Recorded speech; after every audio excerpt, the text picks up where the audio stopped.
본문 이제 7절에서 사도 바울은 이 고린도 교회를 향해서 매우 중요한 이제 질문을 던지고 있습니다. 우리 7절 말씀을 다시 한번 보시면, 7절 말씀을 함께 다시 한번 읽겠습니다. 누가 너를 남달리 구별하였느냐? 내게 있는 것 중에 받지 아니한 것이 무엇이냐? 내가 받았은즉 어찌하여 받지 아니한 것 같이 자랑하느냐? 아멘. 이 말씀은 우리의 신앙을 좀 깊이 돌아보게 합니다. 사실 우리가 가진 것 가운데 여러분, 하나님께 받지 않은 것이 무엇입니까? 여러분이 지금 가지고 있는 것들을 다 한번 생각해 보십시오. 과연 내 능력으로 또 나의 어떤 실력으로 이런 것들을 내가 가지고 있고 또 그걸 누리고 있다고 생각하십니까? 생명 한번 생각해 보세요. 우리의 생명. 여러분, 생명 내 마음대로 좌지우지 할 수 있나요? 내가 오늘 죽고 싶으면 죽고 살고 싶으면 살고 그럴 수 있습니까? 우리의 생명마저도 누구에게 받은 것입니까? 하나님께 받은 것입니다. 건강도 하나님께 받은 것이고요. 우리의 가정도 또 직분도 또 우리의 은혜도 오늘을 살아가는 하루의 힘도 모두 하나님께 받은 것입니다. 그런데 참 사람은 간사합니다. 이렇게 받은 것이 많은데 잘 잊어버리죠. 하나님께 받은 것은 금방 당연하게 여기고 그 대신 내가 하는 이런 어떤 작은 수고는 아주 쉽게 드러내려고 합니다. 한 아이가 있었습니다. 그러니까 어머니가 이제 심부름을 시키면 예 하고 이렇게 잘 다녀왔습니다. 한 번도 아니고 또 여러 번 이렇게 시키면 아이가 군소리 없이 다녀왔습니다. 그러니까 어머니가 딱 보니까 아이가 너무 착한 거예요. 기특한 거예요. 그래서 칭찬을 해줬습니다. 그런데 어느 날 이 아이가 어머니 앞에 이 종이 한 장을 탁 이렇게 내밀었어요. 거기에는 이런 내용이 적혀 있습니다. 몇 월 며칠 심부름값 얼마, 또 어느 날 또 심부름값 얼마 해가지고 쭉 이렇게 적은 거예요. 그러니까 아이가 나름대로 자기가 한 일을 이렇게 계산해서 청구서를 만든 겁니다. 그러니까 어머니가 그 모습을 보니까 어때요? 너무 재밌는 거예요. 한참 웃으셨어요. 그리고 답장을 써주었습니다. 내가 너를 낳아준 거 공짜. 10달 동안 뱃속에 품은 거 공짜. 젖 먹이고 키운 거 공짜. 아플 때 밤새도록 너를 돌본 거 공짜. 지금까지 먹이고 입히고 사랑한 거 모두 공짜. 그러니까 그 편지를 읽은 아이가 부끄러워하면서 엄마 잘못했어요. 용서를 구했다고 합니다. 사랑하는 성도 여러분, 우리의 모습이 때로는 이 아이와 같을 때가 얼마나 많습니까? 그러니까 하나님께 받은 것은 헤아릴 수 없이 많은데 우리가 하나님을 위해 이렇게 조금 수고한 것은 크게 이제 생각을 합니다. 하나님께서 주신 은혜는 당연한 것으로 여기면서 우리가 드린 작은 헌신은 쉽게 이제 계산을 하려고 하죠. 그러나 우리가 하나님께 받은 은혜를 진정으로 안다면 그거 자랑할 수 없고 또 우리 교만해질 수 없습니다. 오히려 겸손히 하나님, 모든 것이 주님의 은혜입니다. 내가 가진 것 중에 주님께 받지 않은 것 하나도 없습니다. 이렇게 고백할 수밖에 없습니다. 바울은 바로 이런 은혜의 내용을 가지고 살았던 사람입니다.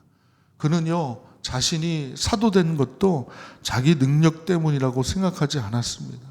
또 복음을 전하게 된 것도 자기가 무슨 자격이 있어서 이렇게 된 거라고 말하지 않습니다. 그는 언제나 하나님의 은혜로 세워진 사람이었습니다.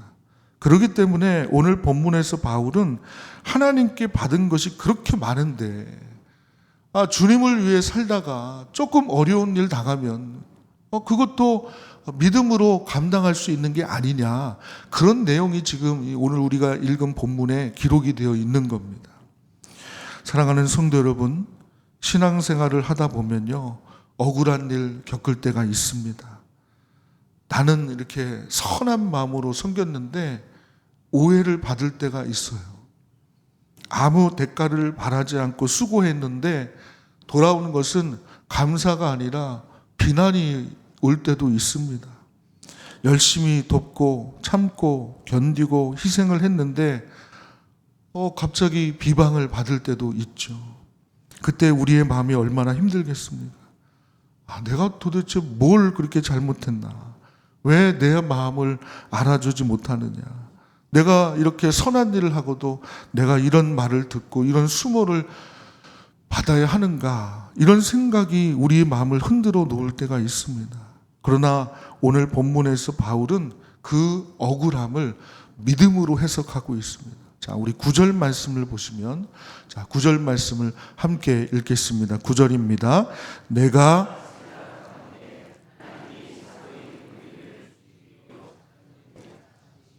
끄트머리에 두셨음에 우리는 세계 곧 천사와 사람에게 구경거리가 되었노라. 아멘.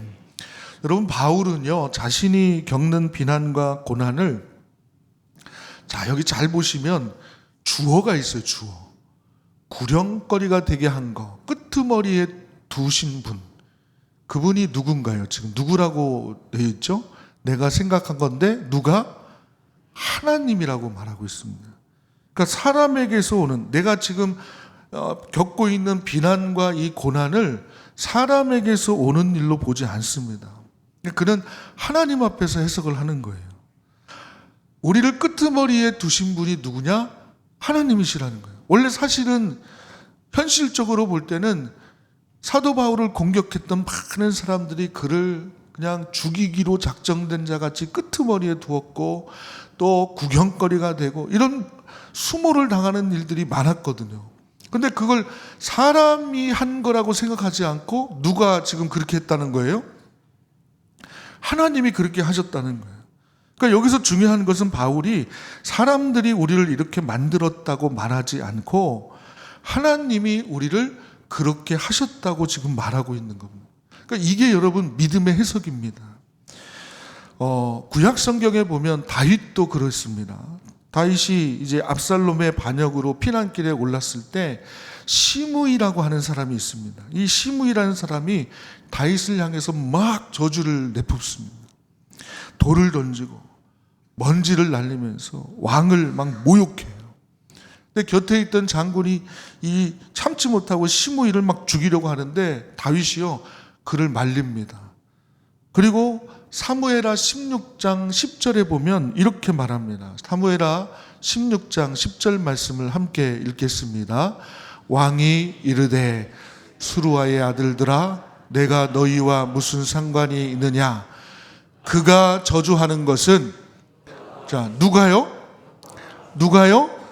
여호와께서, 하나님께서 그에게 다윗을 저주하라 하심이니. 그러니까 자기를 저주하는 게 지금 사실은 시므이라고 하는 사람이 막 저주를 하는데 그게 아니라 누가? 하나님께서 그에게 저주하라 하신 거다. 이렇게 지금 말하고 있는 겁니다. 다윗은 시므이만 본 게 아니라 그 뒤에 계신 하나님을 보았습니다. 물론 시므이의 말은 악했고 그의 태도는 옳지 않았습니다. 그러나 다윗은 그 일을 통해서 하나님 앞에서 자신을 낮추고 있는 거예요. 억울함을 분노로 갚지 않고 그거를 믿음으로 지금 받아들이는 거예요.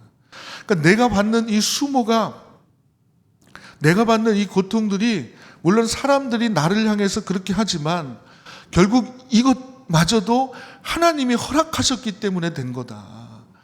그렇기 때문에 이 안에도 하나님의 어떤 뜻이 있을 것이다 라는 그런 해석을 하고 있는 겁니다. 사랑하는 성도 여러분, 이게 성숙한 신앙의 모습입니다. 우리가 걸어가는 이 신앙의 길에는요, 오해가 있고 또 때로는 비난도 있고 낮아짐도 있을 수 있습니다. 그럴 때 성숙한 성도는 그 모든 일을 사람의 감정으로만 해석하지 않습니다. 하나님 앞에서 해석합니다. 하나님, 이런 일을 통해서 저를 또 이렇게 낮추시는군요. 하나님, 이런 일을 통해 제 자신을 한 번 더 돌아보게 하시는군요. 하나님, 이 일을 통해서 저를 더 겸손하게 하시는군요. 바울은 바로 그 본을 보여주었습니다. 그는 비방을 받아도 같이 비방하지 않았습니다. 박해를 받아도요, 세상의 구경거리가 되어도 사명의 자리에서 떠나지 않았습니다. 사람들이 자신을 저 끄트머리에 두고 구경거리가 되게끔 나를 온갖 수모를 해도 하나님 앞에서 그것을 그냥 받아들였습니다. 오늘 보면 12절과 13절을 보면 바울의 신앙 자세가 더 분명하게 나타납니다. 오늘 12절, 13절 말씀 함께 또 읽습니다. 또 수고하여 축복하고 박해를 받은즉 함고 비방을 받은즉 권면하니 우리가 지금까지 세상의 더러운 것과 만물의 찌꺼기 같이 되었도다. 아멘. 그러니까 이 말씀은 바울의 삶이 얼마나 저 낮은 자리까지 만물의 찌꺼기, 쓰레기같이 되었다는 것, 더러운 것처럼 될 정도로 얼마나 밑에까지 내려갔는지를 보여줍니다. 그는 모욕을 당했습니다. 그런데 오히려 축복했대요. 박해를 받았지만 참았고요. 비방을 받았지만 권면했습니다. 이게 인간의 성품이 좋다고 되는 일일까요? 아니죠. 그러니까 하나님의 은혜를 깊이 아는 사람만 이렇게 고백할 수 있는 겁니다. 내가 살아가는 삶의 모든 환경과 내게 주어진 것들이 다 하나님의 은혜라는 것을 절실하게 깨달은 사람만 이렇게 고백할 수 있는 거예요. 그것마저도 하나님의 은혜다. 이거를 생각하는 겁니다. 그러므로 사랑하는 성도 여러분, 바울이 보여준 본은 이겁니다. 첫째는 모든 게 하나님께 받은 것이다. 은혜임을 기억하는 것. 두 번째는 억울한 비방 속에서도 그것이 사람이 한 것이라 생각하지 않고 그 안에도 하나님의 뜻이 있다는 것을 바라보는 거죠.